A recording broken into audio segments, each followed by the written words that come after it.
Welcome back to Kinisi, everyone. I hope you're having an amazing day. You join me on a spring afternoon. This is a very short video on how to use a compass. It's a skill that we all need to know.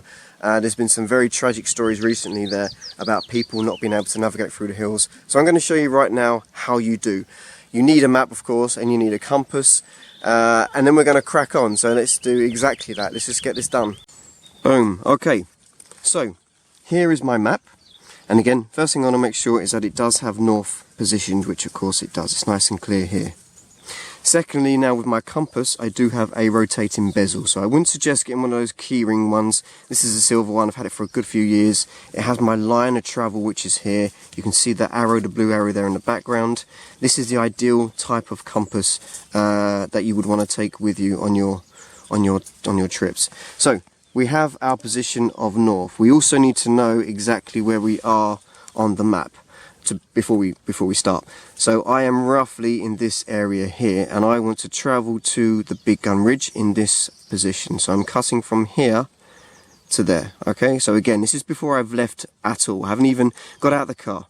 Gonna take my compass. First thing I want to do is ensure my line of travel matches my direction, and I'm going to travel in.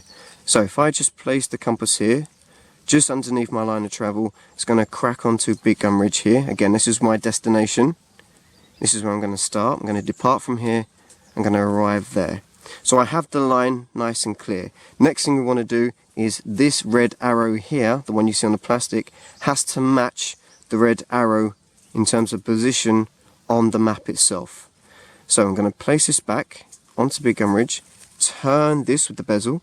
So you see this plastic north here and the one on the map are facing the same direction. There we go. So you can see it's facing the same direction here. And now I can actually get rid of this map completely. I don't need that anymore.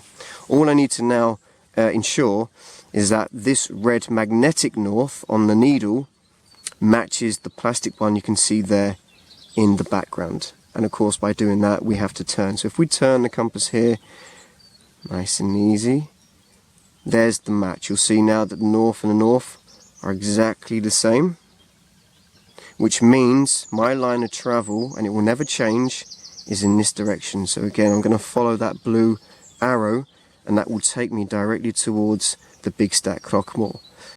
So again, if I'm walking along, I'm going to check the compass here. I'm completely off. You can see now I'm completely wrong.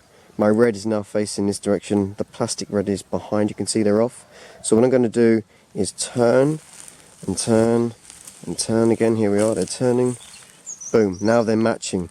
There's my blue. You can see there. That's my line of travel. And actually the day is clear enough. If I pan up, you'll see there is the Big Stack just behind the trees there. So that would my line of travel. That's exactly where I'm aiming to get to.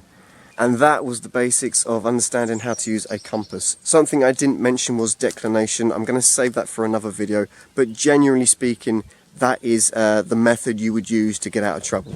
Just bear in mind, you want to make sure you know exactly where you're going before you start. Set it all out correctly on your map with your compass, and you should be good for the day, for the week, whatever you're doing. Have an amazing day, and I will see you very soon for another video. How about that? Boom.